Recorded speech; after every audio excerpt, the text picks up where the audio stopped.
Hey, it's Jordan here with Nick Brana. You are the founder, also director of Movement for a People's Party, and in 2016 you were a field director, I believe, for the Bernie Sanders The campaign.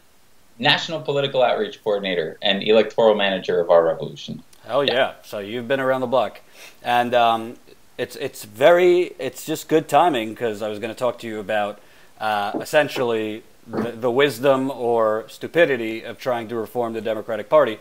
But I think we got some more answers today. So as we're recording this, Nancy Pelosi just got the first party vote that she'll need to become the next speaker. Well, for the second time. So she won on the party vote, 203 for her versus 32 against. This isn't the final vote, that's in January, but this is the pretty much the vote she needed. We'll see what happens between now and January. And on the same day, Barbara Lee, who a lot of people were excited for, she was running to be the caucus chair of the Democratic Party. She lost to Hakeem Jeffries, who is what I would call a pretty corporate Democrat from New York. She lost by 10 votes, but progressives, needless to say, are dismayed. So I wanted to ask you first, from what I've seen, you have a lot of incoming progressive champions, Alexandria Ocasio-Cortez, for example. They lit up the grassroots, and they're doing a lot of great things, but they're also trying to work within the Democratic Party prism right out of the gate. Alexandria Ocasio-Cortez has given not total backing, but has said, as of now, she'll support Nancy Pelosi. What do you think as far as the progressive left and newly elected leaders seeming, instead of challenging the establishment, they seem to be willing to give them a try, shall we say? Yeah, that's one way to put it. It's a result not necessarily because Alexandria Ocasio-Cortez, wants to be supporting Nancy Pelosi, but this is a product of the systemic pressures inside the Democratic Party, and that's the point that we've made as the Movement for a People's Party, is that really it's a system. As progressives, we understand that if you have moral hazard in the economy, people are inevitably going to participate in rigging, the financial system for their own benefit, bringing it down, as we saw in 2008. And the same thing, the same structural kind of incentives apply inside the Democratic Party, except in the Democratic Party, they manifest in the form of moving to support establishment candidates, cozying up to the party leadership, the corporate party leadership, the neoliberals. You need things like committee assignments. You need things like support for your re-election campaigns. You need to make sure you aren't primaried. Your job, your income depends on it once you're elected an official inside the Democratic Party. You want to get your bills out of committee. You want to get them to the floor. All of that takes blessing by the leadership. And so by design, the party structure, both as it is structured as the caucuses inside Congress and as it is structured in the party and the DNC, the party structure in and of itself, is set up to basically prevent the expression of any progressivism. Right. And what I find also interesting is, this isn't in particular about Alexandria Ocasio-Cortez, but she's pushing this.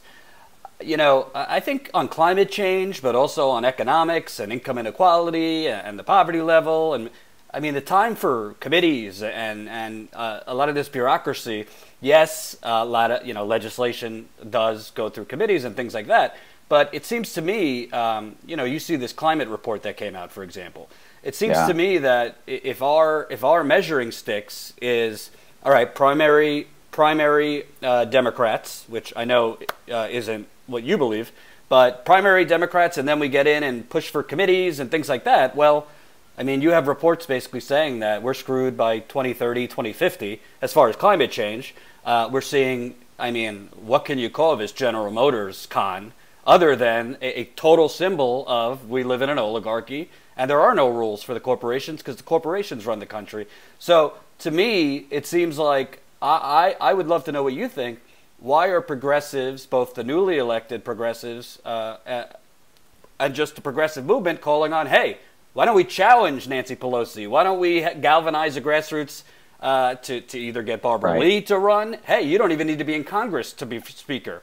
What about, Stacey Abrams is now looking for work, things like that. It seems to me that energy from the election time of like, we're taking on the establishment kind of dissipated a little to now let's have a committee and things like that. Do you think, like what you just said, that is basically all they can do within this two-party system? I think basically this is the expression of the limits of the two-party system, is you get in there, and you feel like you need to achieve these committees, you need to strike some kind of bargain with the party establishment. And as a tiny minority, the number of progressives in Congress is a tiny minority right now. And that was reflected in the fact that the opposition, as Alexandria Ocasio-Cortez pointed out, the opposition to Nancy Pelosi was actually coming from the right wing of the party. So it was the more corporate, even more corporate sector of the party. And she's right there. Nancy Pelosi's right there with them. And so that goes to show, though, how much leverage in reality progressives have inside the Democratic Party. They have virtually nothing. I mean, Pelosi was more concerned with the right wing of the party and that right wing opposition. And so this is traditionally what happens. And the great tragedy of it is, as you started to point it out, that when progressives begin to kind of lower their standards or lower their sights or just go for things like, all right, I'll trade my endorsement to someone who represents the epitome of everything that's wrong with the party and the country, Nancy Pelosi, in exchange for, some committee assignments perhaps, then what that does ultimately is it erodes your own moral authority and your own grassroots enthusiasm. And I've seen that as well. And this isn't the first time this has happened. This is what we, as MPP, as a Movement for a People's Party, explain, is that this is traditional, this is a well-worn path and trajectory that the Democratic Party uses essentially to reduce the enthusiasm and to reel in progressives. And so as that happens, as the enthusiasm, declines, those progressives inside the party themselves become more responsible to the party leadership.